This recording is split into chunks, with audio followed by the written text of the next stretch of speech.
So, first thing on page 2 there has kind of a little agenda about what we're going to go over if you want to kind of keep track of where we are. But first we need to kind of talk about vestry elections and transitions. So, Walter Foyt, Teresa San Miguel, and Don Esposito are all finishing up their terms on vestry. And so we are very grateful, each of them, for their commitment to serve and to be on the vestry for these past few years. Walter and Don have been serving as wardens for these last couple of years, which has been wonderful. And so really appreciate their work. And as a token of our gratitude, we have some gifts for them. So Walter and Don, is Teresa? I don't see Teresa. Okay. There's Walter's.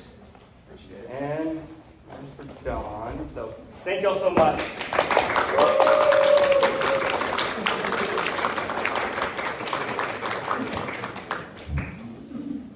So with that, with 3 people kind of leaving the vestry, that kind of opened up 3 spots to go into the vestry. We kind of during the fall had a nominating period. There were only 2 individuals that put forward their information, said, yes, I'd like to serve on the vestry. And that was Ed Ziegler and Wes Woods, have both kind of put their names forward.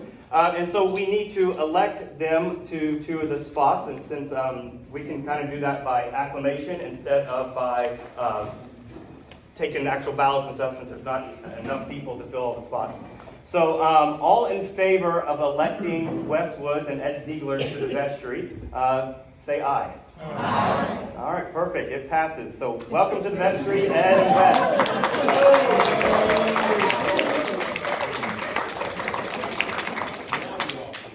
So that does leave, there is, we normally have 9 vestry spots here at Holy Comforter. So with Wes and Ed coming on, that gives us 8 positions filled, and we have 1 open spot. And so how that kind of works, the canons allow those 8 members to choose another person in the church to serve on the vestry. And so if you're thinking maybe, hey, I might be interested in doing that work, you can talk to one of our current 8 vestry members.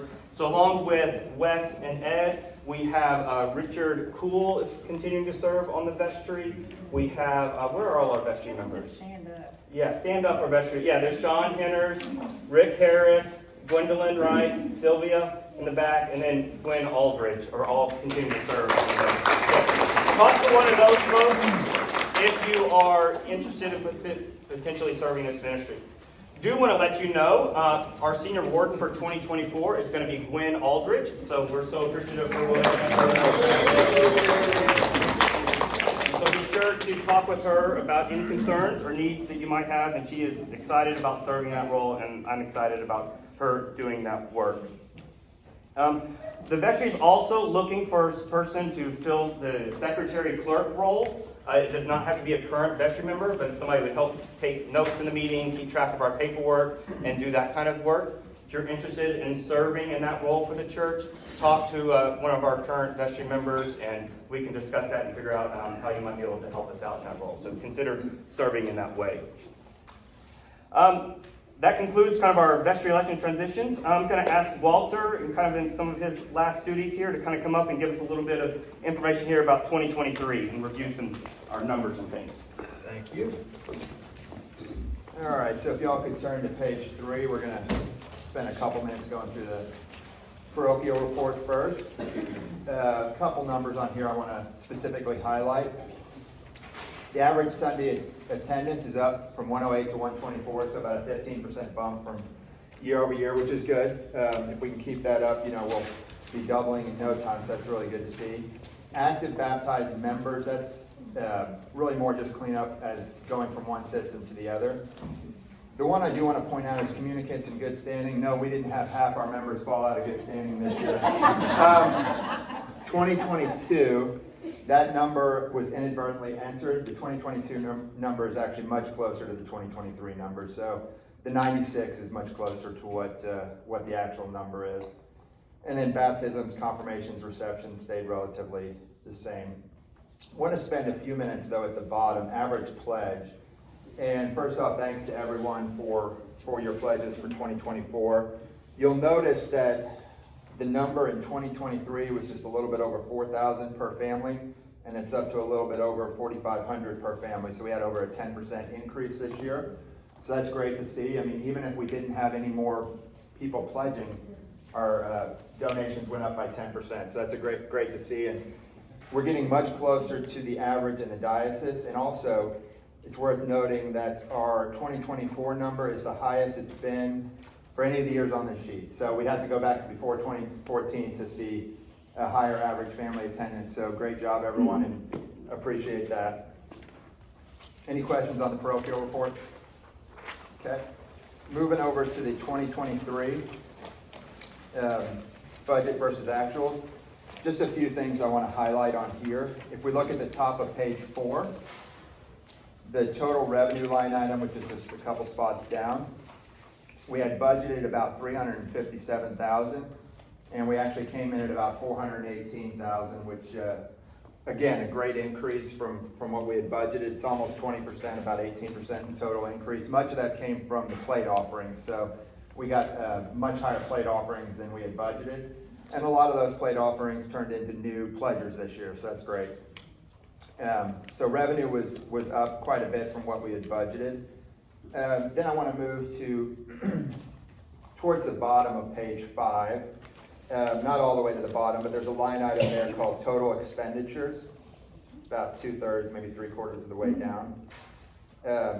Total expenditures in our budget was about $448,000, and we came in about $455,000. So we had a revenue increase of about 20%, and the expenditures were only about 2% higher than what we had budgeted. So overall, we had a much better year than we initially budgeted. We had budgeted a deficit, one line below that in our net operating revenue line item. We had budgeted a deficit of negative $91,000, and we actually came in at negative $37,000. So overall, much better. Still a little work to do, but much better than what we had anticipated. And Gwen's going to talk a little bit more about it as well, but we had some monies come in from the diocese, and we have some potential monies coming in from a COVID grant as well that more than covered us for 2023, but again, still work to do to prevent that having any deficit going forward, but great job, everyone. And with that, I'm going to turn it over to your new senior warden, Gwen, to go through the 2024 budget. Let me see if there's any questions. Oh, sure. Any questions on that before? I do have a question. Sure. What is our assets? I don't see that in here, because I know we spent more, so we don't have some assets. We do, and I don't know, we didn't include that in here, did we? We did not include a financial statement. We did not, but I can tell you specifically our cash position is actually higher than it was in the prior year due to the fact that the grants we got were more than our deficit. So we're in a better position cash-wise than we were in 2022. Does that include cash and holdings too, or just cash? Mm-hmm. Yeah, overall. Any other questions? All right, with that, I will turn it over to Gwen. Good morning, everyone. First of all, thank you all for being here. Thank you for your commitment to Holy Comforter with your pledges and your time and everything else that you give to this church. If you will look at the 2024 budget on the next 2 pages, 6 and 7, you will see that we broke it down by our mission statement, which is worship God, love our neighbors, follow Jesus, create community, and steward our resources. And that is what the vestry's commitment is to you and to everyone, that we're going to divide our money between these ministries so that we are honoring our mission statement. If you will notice on the bottom line, we have a negative $101,000. That is not a realistic number per se, because the diocese gave us a grant last year of $133,000 because we were so far below our budget and we couldn't make it, and it was a COVID money relief from them to help us get back on our feet. We still have roughly $75,000 of that budget, of that grant money that we did not spend, so it will go towards our budget this year. There will never be another grant like that from the diocese, but at least it's here to help us get through this transitioning period. Additionally, we have applied for a grant from the federal government for the COVID relief money in the amount of $80,000. We hope to get that this year. There is no guarantees that we will get it, but we're hoping to get it, and we will be in a very good financial position if we do get that. Any questions?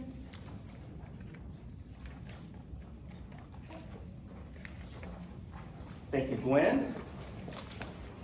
As far as the federal government grant that Gwen talked about, we meet all the criteria. We're working with an accounting firm that has submitted all our paperwork.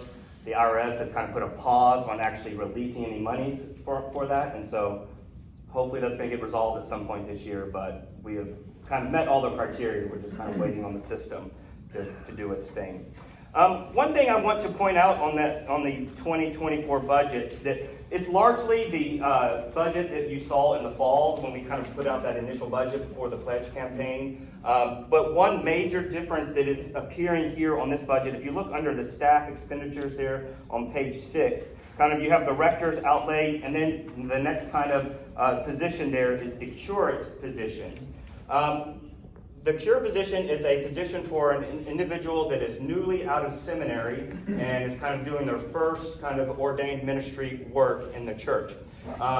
There's a process that we go through. We're applying with the diocese to request the curate to come and to be with us.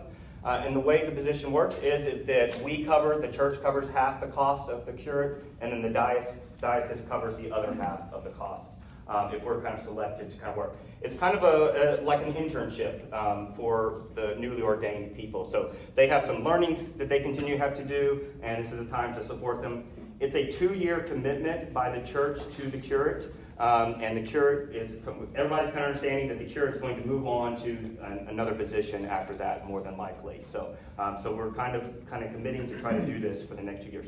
There's no guarantee that we're getting a curate. It's kind of up to the bishop and the diocesan staff as they kind of look at things and find the best situation for the curates and what's going to serve the overall church better going forward. But I do want to let you know about that's kind of a new thing that we're trying to do, and it'll kind of give us some more people around here to help out, do work, and do ministry for our sakes. So any questions about that or that process or what that looks like?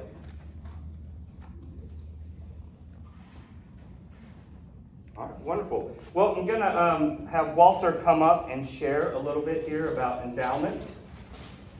All right.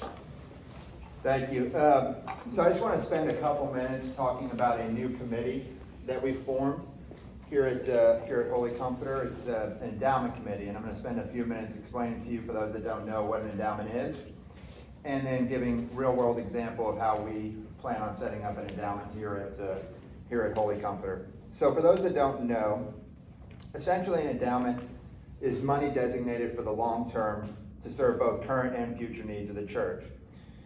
So it can be used each year to support the church's mission, but also helping to ensure its long-term sustainability.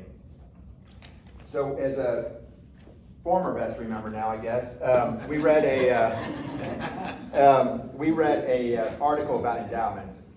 And it gave 5 steps to ensuring a successful endowment. And I'm going to go through those 5 steps to really explain what we're going to be doing as a church to help you all understand what the plan is here. So step 1 was to identify the church's vision for the endowment. What do you want to use the money for? So we have two things we plan on using the money for. First is property, to keep up the grounds here and help maintain the property, but then also outreach to serve the community. So those are the two visions of the endowment. Second thing you have to do for any endowment is identify who will serve on the endowment committee. And we have 4 members in addition to Father John. It's going to be myself, Don Esposito, Richard Cool, who will be serving as the vestry member on the endowment committee, and then Dana McClanahan, who I don't believe is here. But it's going to be us serving on the endowment committee, and it's roughly a 6 to 9 month process to set up an endowment, and so we'll be working together over most of the rest of this year to get that set up. The third thing is you need to create a written endowment policy, and so that's what the committee will be working on. Once we have that created, then Richard or one of the other endowment committee members can go to the vestry for them to review and approve, and then once it's approved, it'll be ready for the congregation to see, kind of what we have planned for the endowment. The fourth key to setting up a successful endowment is determining the investment strategy, and we have 2 options. One is to invest the money ourselves. So it's not like when you donate to the church, it's used for your day-to-day operating expenses. It'll be actually invested and put in, long-term, whether it be stocks, bonds, whatever. You have the option to invest yourself, or the diocese can invest for you, and they actually do this on a regular basis. We've elected to have the diocese invest for us. The money is still ours, and we can get to it whenever we need. It's just part of what we pay for each year is this service. So it's one that we'll be able to take advantage of now. And the fifth and final step for ensuring a successful endowment is to create a plan to grow the endowment. So obviously, the first step is to get it set up, but we have to have long-term plans to allow people to invest and become aware of the endowment. So we have to, basically come up with ways as a committee to increase donations and raise awareness to the long-term nature of the endowment. So Linda asked a question earlier about our financial kind of situation and about our assets. So at the end of most of this, remember, is our property, right? Our property counts as an asset. So in this number, most of this is our property. So at the end of 2022, our assets were $4,277,857.19. At the end of 2023, it was $4,352,441.94. So it's about $75,000, roughly, more dollars from 22 to 2023. So good question. The financial reports are put up on the website each month. So I think these numbers are not up, but they should be up here in the next few days. But I think most recently it's the November financial report. This is all from December, and they'll be posted on the website. If you go to the vestry tab on the website and you scroll down, you can see the past, 5 or 6 months financial statements. So you can always check those out anytime. So a few things just wanted to share with you about kind of where we are and what's been going on here. At our annual meeting last year, I talked with y'all 2 things. One was kind of our financial situation and the work we needed to do around that. And as Walter and Glenn shared, we've done a lot of good work this year, and there's a lot that we can be excited about and thankful for. And I appreciate everybody's contributions for all the financial progress that we've made. So we're definitely in a much better situation this January than we were last January as we were going in. So thank you so much for that, and want to encourage you to just continue to give and continue to contribute as God leads you. The second thing that I talked about that we're going to be kind of focusing on for 2023 was talking about kind of creating our renewing our mission statement, which we did and looked at, and then using that as a guiding kind of principle to guide all of our actions and all of our work around here, which we've done. And we also have, along with that, we talked about kind of restructuring kind of how we do our ministries, which we've also done. So we now have a quarterly meeting of our ministry heads where we plan and think about the coming months of what's happening. There's kind of clear reporting from the ministries to the vestries, so the vestry kind of knows what the ministries are doing and how the vestry can support the ministries that's going on. We're going to continue that. That's continual development. We're going to continue to work on that, but we made a lot of good progress in kind of restructuring our ministries around here in 2023, and we're going to continue. One of our ministries that we created and has been working really hard is our stewardship team, and they've been doing a lot of good work. And later this spring, they're going to be doing, we kind of have our financial campaign in the fall. We're going to have a campaign in the spring around our serving and how we can serve around here at the church and how we can contribute with our skills and our talents that God has given us, and caring for one another and loving one another. And so we're going to have that campaign coming out, and that's going to be an exciting time. And it's going to be a time for all of us to think about how we can be involved, what might be God calling us to do around here, and how we can contribute to our life together. And so we've got lots of good stuff coming on that front, so keep up the good work. So as far as this year goes, there's a couple of things in particular that I wanted to mention to you. First of all, we are restructuring our children's ministry. For the last several years, our staff member, Kim Passe, has been overseeing both youth and children's ministry.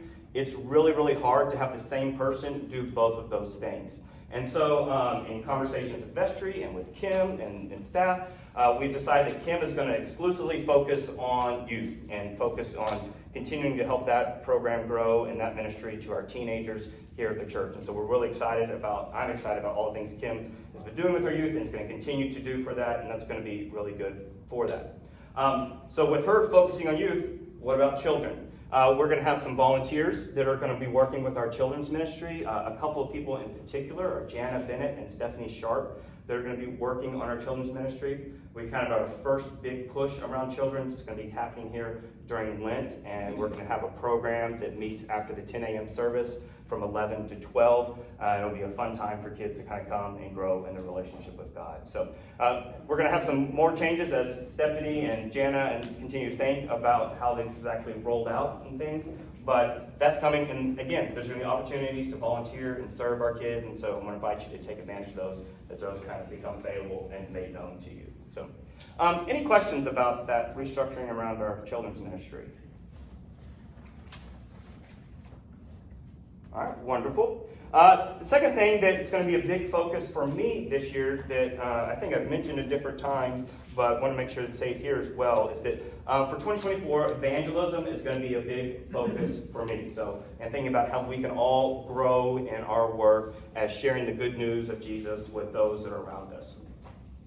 It's one of the core questions that's asked in our baptismal covenant that we commit to, that we are going to share the good news of Christ, both with our words and our actions, right? It's not words or our actions. We don't get to choose which one we do. We have to do both, right? We have to both love with our words and our actions as we share the good news of Christ. And so we're going to be talking about more of that this coming year. But one thing that we're going to be rolling out here later this spring is we're going to have a evangelism workshop, a 5-week workshop. I'm going to ask everybody in the church. We're going to have it happening at different times throughout the week and stuff. So there's no excuse about it doesn't work with my schedule. So everybody will sign up for a time. We're going to invite everybody to come to it. It's an opportunity for us to all think about evangelism, to grow in our ability of evangelism. Really, the focus of it is going to be relational evangelism and how we can, in our relationships, share the good news of Christ and what that looks like. And so, really, as we kind of make those announcements and I invite everybody to sign up, encourage everybody else who's not here in church to sign up. And this is going to help us all just kind of grow in this and continue to help us reach out with the love of Christ to the people that we know. So I'm really excited about all that work and that ministry with you. Overall, I just want to say I've been here, I guess, about 16, 17 months now. And we've gotten a lot done, which has been wonderful. And I want to say that I am still excited to be here with you. So in case you were wondering.